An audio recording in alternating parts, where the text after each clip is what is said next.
You see that dot in the center of my forehead? They say that's the pituitary gland, right? Like the pituitary gland, like the gland of wisdom or enlightenment or whatever. I like to believe that I'm enlightened. And I don't believe it's a coincidence that I have this dot right at the center of my forehead. And I've had that dot since high school. And I've been talking about God since I was in first grade. And I didn't know it until I met someone who I knew from the first grade who told me that, oh yeah, I remember you. You're that Bible kid who couldn't stop talking about God. So I mean, that dot here, God has enlightened me. I mean, I'm gonna show it off a little bit. I'm a kind of toot my own horn a little bit because I like the type of person I am. I cannot stop talking about God, and I believe He's the one who's put this here on my forehead as a mark, as a sign. And you know how they say, the mark on the foreheads by the angels at the last days to show who is with God and who is not with God. I like to believe that's some mark or whatever. But anyway, off topic. But it's just something that I noticed right now that I mentioned. But I was talking to a coworker about the Bible one day, and then the very next day in the morning, I said her name is Brittany. There's a reason why I'm telling you her name. The next day in the morning, I said, because she says she believes in God, but she doesn't believe in the Bible. So the next day, that very morning, I wrote down like a list of things about one specific topic in the Bible to talk to her about, to prove to her that the Bible is more credible than what you think. So I wrote down, all the list about one particular topic, which was about the flood, to show her how valid and authentic the Bible is, Scripture is. So when I wrote down all that list, went on the train on my way to work, and there's this big guy sitting diagonally to where now. Okay, there's this big guy sitting diagonally. I'm standing. He's sitting diagonally to me, and he has a shirt. He has like a big stomach, right? And he has this shirt, and he has a jacket on, but the jacket is unzipped and it's opened. And the shirt says Brittany, right? The girl that I'm going to preach to about the flood. To show her through reasoning, to let her see that, okay, at least as far as the flood is concerned, there's some validity to it, right? Okay, so now obviously that was God, just one little sign, And what are the odds of that? I'm gonna go preach to Brittany, and a guy with a shirt open, it says Brittany, and I told her, and she was like, "Wow, that's something, right?" And to also, I want to mention this too before I get into the video. When we finished talking, someone called and distracted us from continuing the conversation. But at the time that the person called, the time was 11:37. I know you guys don't, but 37, 3 sevens, 777. Like, I speak about how I see the 37s a lot, but so that I don't look like some type of one of those guys who looks too much into things, so you don't see me like that. Let me not get too much into that.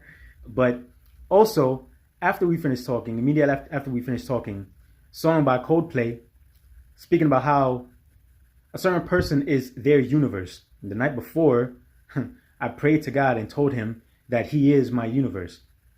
Right? I don't care about the universe. He is my universe.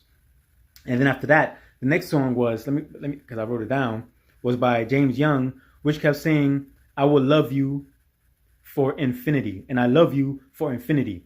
Again, the night before, my prayer, I didn't say that specifically, but I said that even if the whole world would leave you, I will stick to you. I will never abandon you, and I will love you forever, right? And here it's saying, "I will love you for infinity." And then before that, the song was, "You are my universe." And I told God that He is my everything, that I don't care about the universe, but He's my everything. So basically, it's the same thing. Now, like I say, I read too much into things, but let's get to the topic. So this was basically what I told him. Started off by saying, was there a flood? Actually, no. I'm start off with you guys by saying, was there a flood?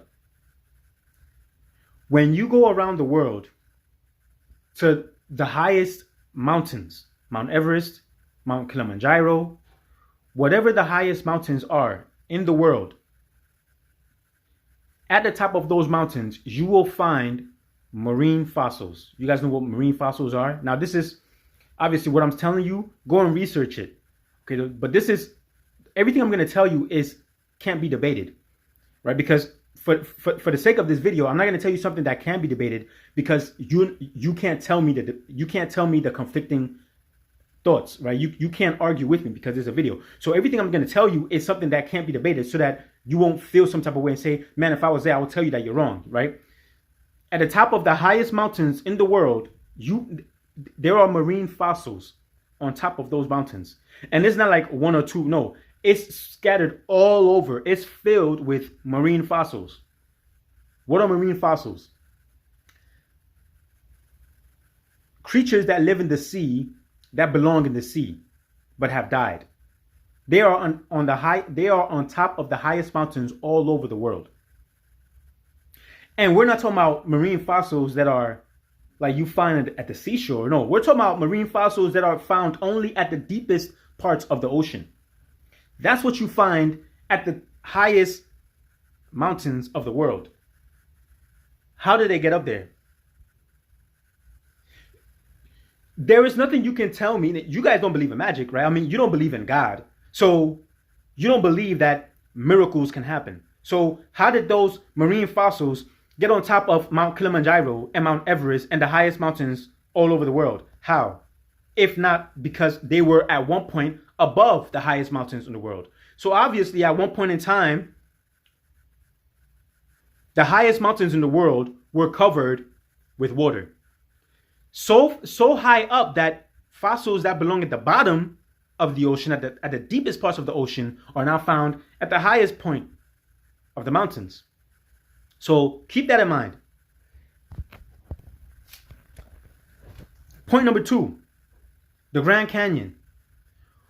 Only those who have been to the Grand Canyon will understand the magnificence of the Grand Canyon.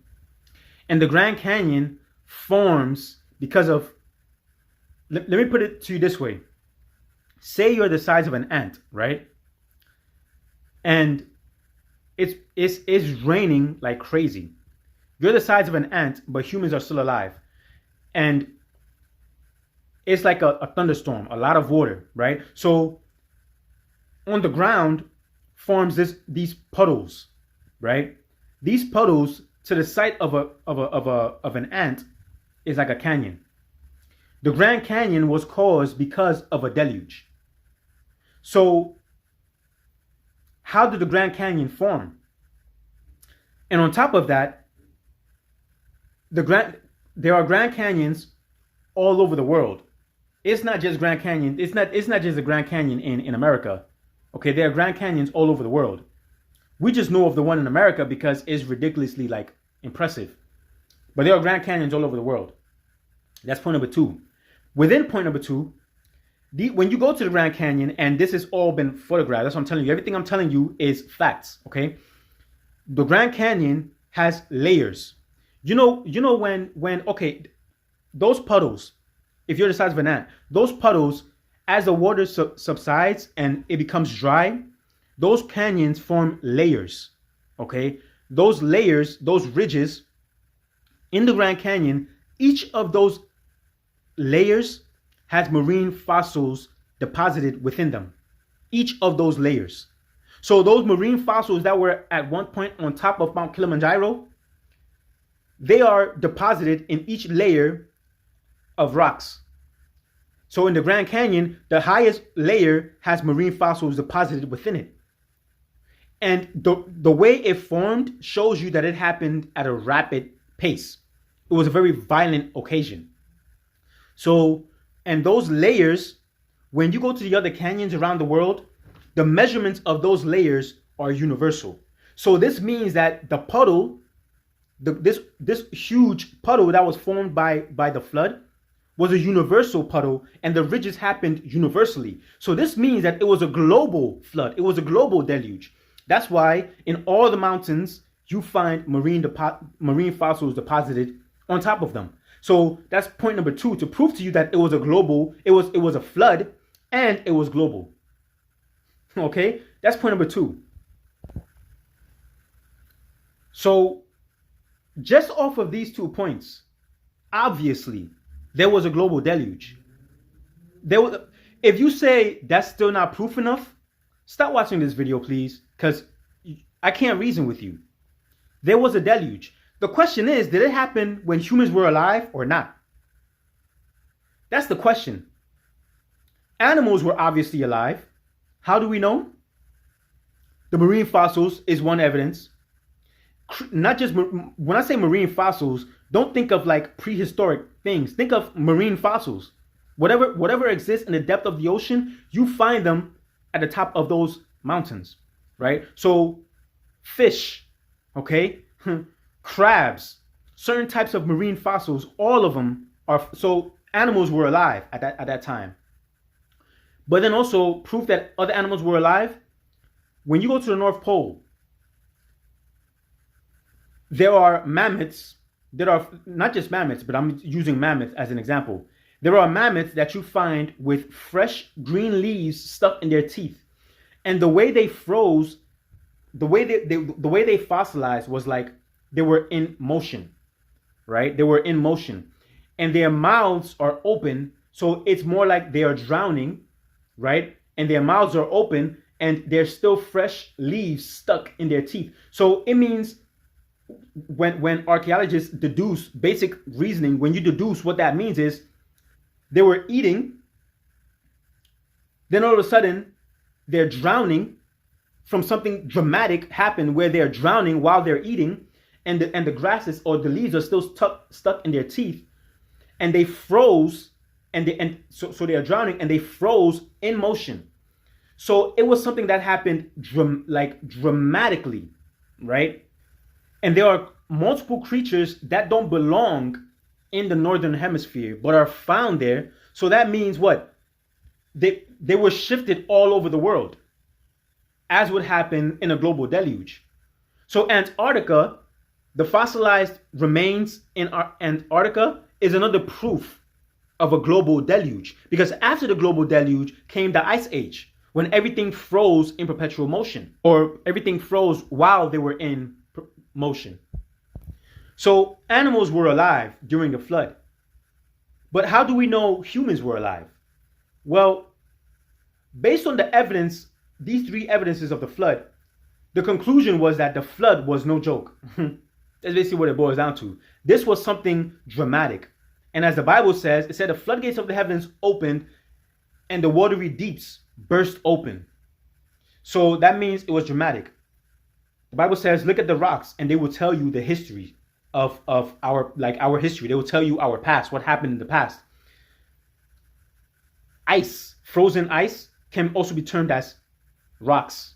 They tell you what happened in the past. That frozen mammoth in its motion with grass stuck in its teeth, and actual rocks in the Grand Canyon telling you about the ridges from the flood, and the fossilized remains at the top of the mountains tells you about what happened in the past, that there was a global flood. When archaeologists deduce all of these, they see that the flood happened, one, and it was no small thing. It was how do I make it sound dramatic? It was a global deluge. It was no joke, okay? That's the deduction that they make. In common sense, obviously, it was that. Since it happened so dramatically, how could any human have survived? If humans were living, right? How could they have survived? But some did survive. How did they survive? But you would say maybe there were no humans living and it was only animals. Well, again, in Antarctica, you find humans fossilized. Also, you find skeletal remains of humans all over the world whose mouths are opened, meaning the way they died was in a drowning fashion. That is the 4th evidence, that a lot of the people who died in the past died in a way which signifies that they were drowning, right? Not just humans, but animals. The example I gave you guys about, and again, all of this you have to look up for yourself, okay? But you will find that it's true. I mean, I'm not going to play that video for you, or maybe I would, but anyway, in Antarctica, right, the fossilized remains shows that they're drowning, and then they froze. The fossilized remains of humans and animals on the earth, like sea level, shows that they were drowning. But let's say you don't take that as evidence that they drowned during the flood.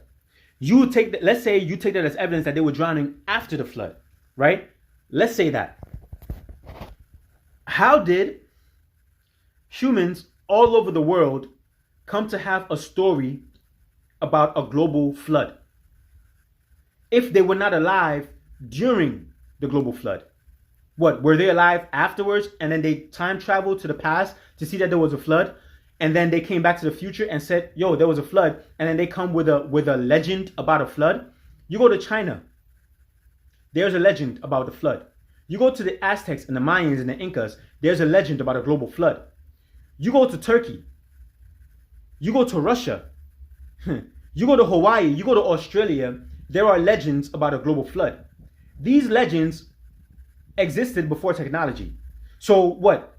The Chinese have a legend about a global flood when they couldn't communicate with the Aztecs and the Mayans to tell them that there was a global flood, yet they both had the same story about the same account that is already recorded in the Bible before they knew anything about the Bible, before the Bible was sent to them in our modern age. How is it that every ancient civilization before the time of technology, how is it that they all, even though they are scattered around the world, how is it that every ancient civilization has a legend story about a global flood if humans were not alive at the time of the flood? So humans were alive at the time of the flood. That's why every ancient civilization has an account. But how did they survive when the flood happened so violently? That means if in order for them to survive something that dramatic, means they must have known it was going to happen so that they could prepare for it. And the only story which these ancient civilizations confirm the story of the Bible is that there were a few people who lived who were in a boat.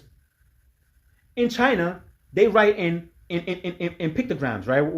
What is it called? Not cuneiform. It's they write in picture form. So I don't know specifically which one it is. This was a while ago that I did research on it, but I believe it's either the Chinese pictogram for flood shows like a boat with people in it, something like that. So don't for this one, don't take my word on it. I could be wrong, but it's either the word for flood or the word for water or the word for boat. One of those three. But the pictogram for that represents the Noah story. And it's the same thing for the Aztecs and the Mayans, and the same thing in Australia. Why is it that they all have the same story when something happened so dramatically, when they had no time to prepare for it, unless they knew it was going to happen? And then the way they survived it, based on the legends, was that it was a few people, not a lot of people, but a few people in a boat. Do you know why they all know that story? Because guess what? And again, the Bible is the only credible source of the story that tells the story in the exact manner in which is logical. It could be logically deduced that this is what happened. And when you look at archaeology, it proves to you that this must have been how it happened. So what is that? I mean, what more does it take to prove to you that the Bible, at least in terms of the Noah story, because I could talk about other accounts like Sodom and Gomorrah and all that, but as far as like I started off by saying, we're going to talk about just one account, which is the Noah's Ark. What more would it take for you to understand that this actually happened? Like, I mean, come on. So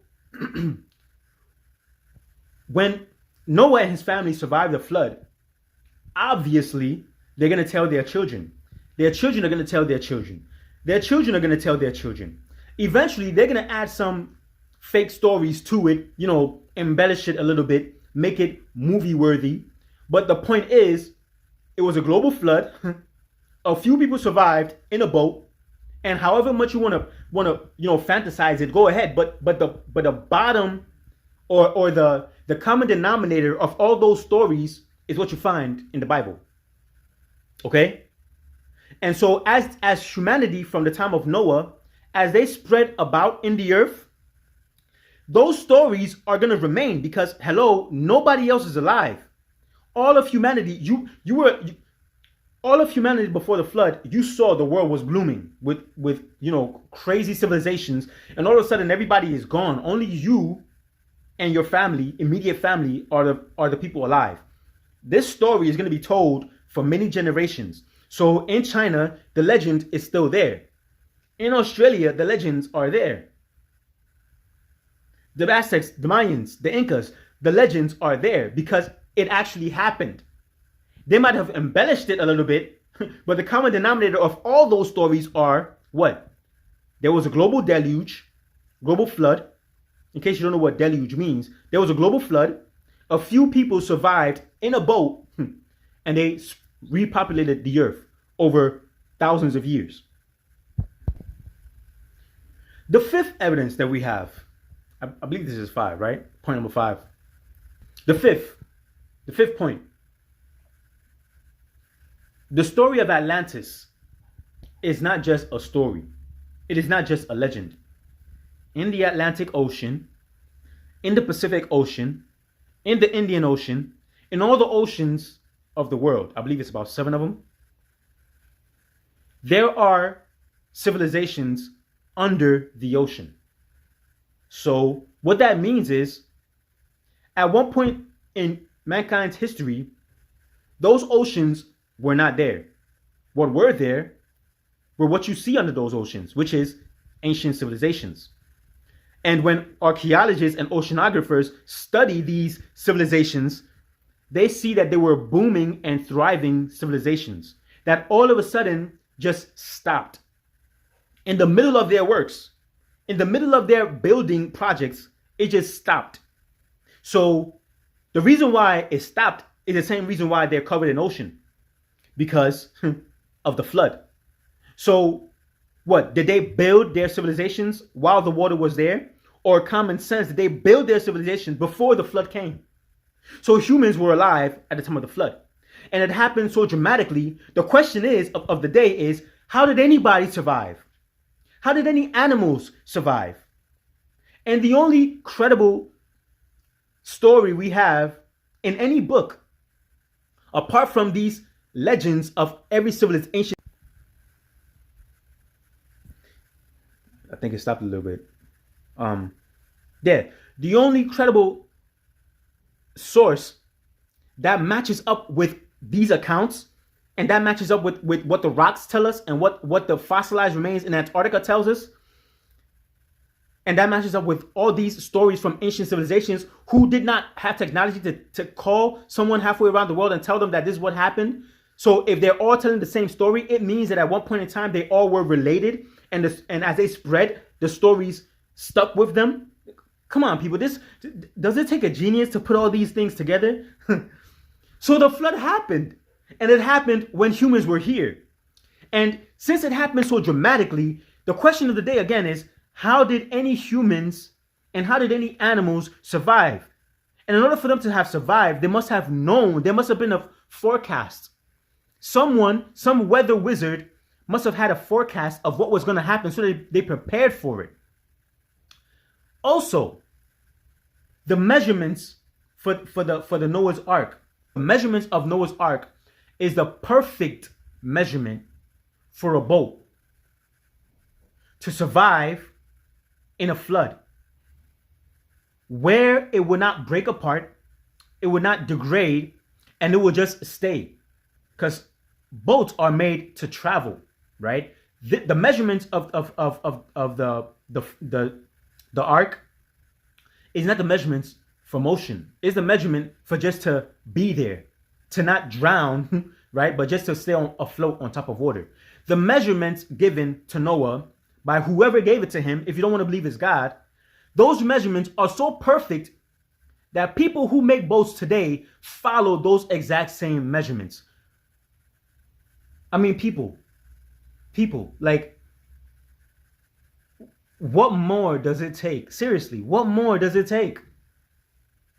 Like Christ says, you with little faith, like, how much more must I put up with you? What more things do you need to see? What more things do you need to hear? So I'm going to leave it at that, all right? And again, everything I've told you, look it up, and you'll see, oh yes, Sam was absolutely 1000% correct. And of course I am. Why? Because the Bible is 100%, 1000% correct. So I'll leave it at that. Peace. Amazing scientific fact number 4, ship engineering. While you don't go to the Bible for blueprints for a huge barge, you don't think, it just so happens that maybe that is where you go. In Genesis chapter 6, verse 15, the Bible says that a man by the name of Noah builds an ark that's 300 cubits long by 50 cubits wide by 30 cubits high. And it just so happens this is a ratio of 30 to 5 to 3, length to breadth to height. Well, for thousands of years, the ark was the largest floating ship on record. In 1844, a man named Isambard K. Brunel built a huge ship called the Great Britain, and he used a similar ratio to that of the ark, 30 to 5 to 3. As it turns out, that 30 to 5 to 3 length to breadth to height ratio is the perfect ratio to build a huge boat that doesn't need to go anywhere very quickly, but needs to stay afloat and carry tons and tons of supplies. That same ratio, 30 to 5 to 3, was used by shipbuilders in World War II when they built ships called Liberty ships that were designed to carry tremendous amounts of cargo. You see, Brunel and those engineers that were building those Liberty ships, they had generations of shipbuilding knowledge. But Noah's was literally the first of its kind. Where did he get that kind of information? Well, I would suggest to you from the master shipbuilder. Once a naval attack on Athens from Cuba or Bolivia would not appear in the least feasible. Cuba is one of a number of locations on planet Earth whose coastal waters have submerged the cities of a previous culture. The island of Malta famously has these deep tracks embedded in stone that lead something onto land that is now thousands of feet underwater.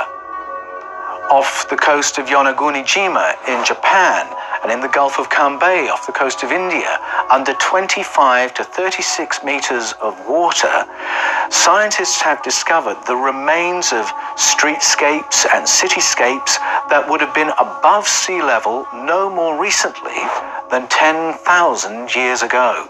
So there's no shortage of evidence for a civilization long predating our own. So while these places are fascinating and certainly important because it tells us there's a huge gap in our knowledge of our ancestry and our ancient past,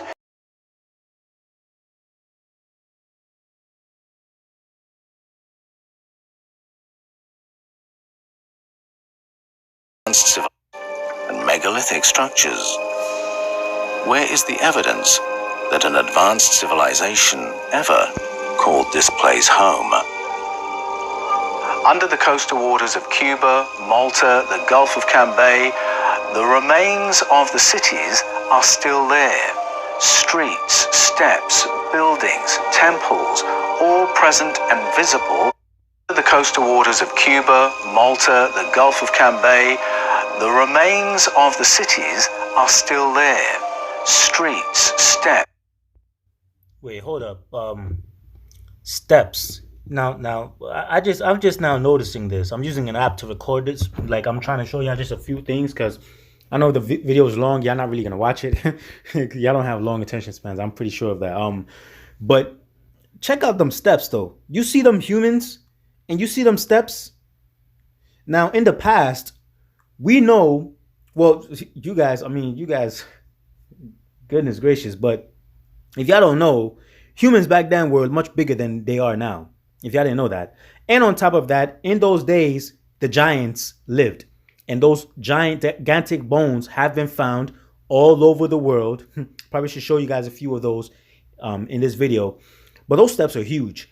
It goes to show that the civilizations that lived before our time were much bigger than we are. And no, I'm not talking about the Nephilim, because of course the Nephilims were gigantic. But I'm talking about even regular humans. Because remember, back then, before the flood, the environment of humanity was... Is this recording? I hope so. Yeah. The environment of humanity was much different than it is now. There is a reason. Let me deviate a little bit so you guys could understand this. Humans lived up to almost 1,000 years. God told Adam and Eve that the day in which they eat from the tree, they will die. The day from the heavens point of view is 1,000 years. Okay, so Judgment Day is not Armageddon. Judgment Day is 1,000 years. Okay, Judgment Day will be 1,000 years. Christ will rule over the earth with 144,000 as a king, as a priest, and a judge. And the other 144,000 will rule with Christ as kings, priests, and judges over the earth. If they are ruling as judges over the earth, they are judging the earth. And that reign will last for 1,000 years, according to the book of Revelation. So it's also called the millennial reign of Christ, 1,000 years.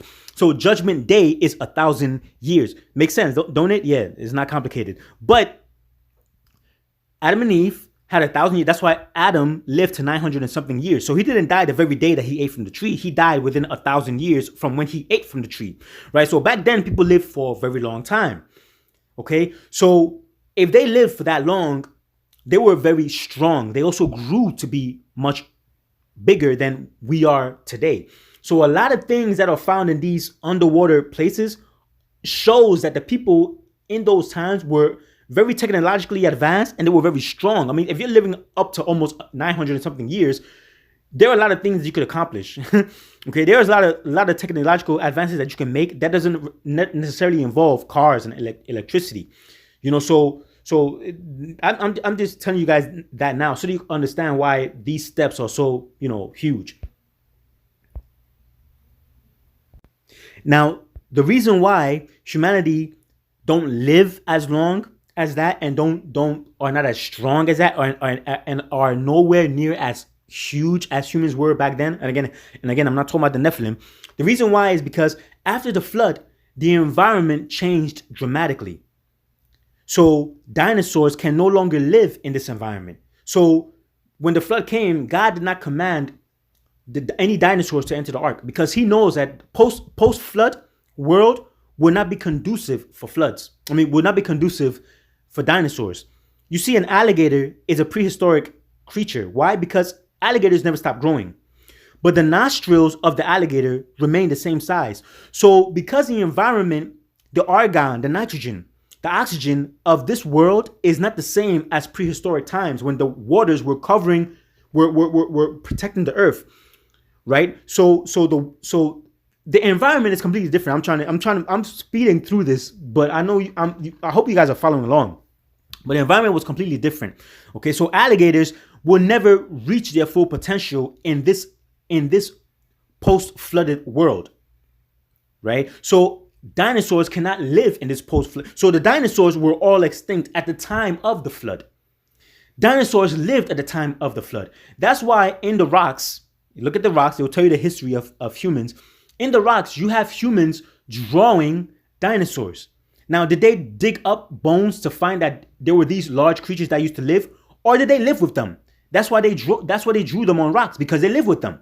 But these animals don't exist anymore because the environment is not conducive for them. So they never boarded the ark. Because why would God tell them to board it? That would mean that God didn't know that they couldn't survive after the flood. God knows all things.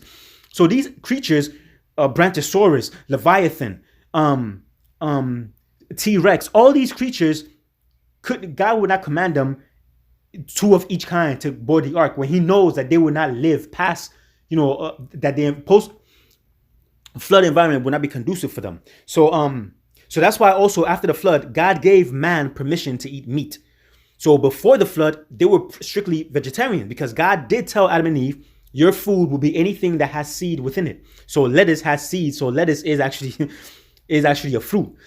Any potatoes, anything, any tubers, anything that grows underground, potatoes, sweet potatoes, yams, all these things are the diet of man because even these tubers act as a seed under the ground. So fruits, certain vegetables, and all tubers are the diet of man. But after the flood, God knew that because the nitrogen in the air would not be enough for humans, that the human body would catabolize itself because it would need the nitrogen from the protein within its own muscles, to be optimal.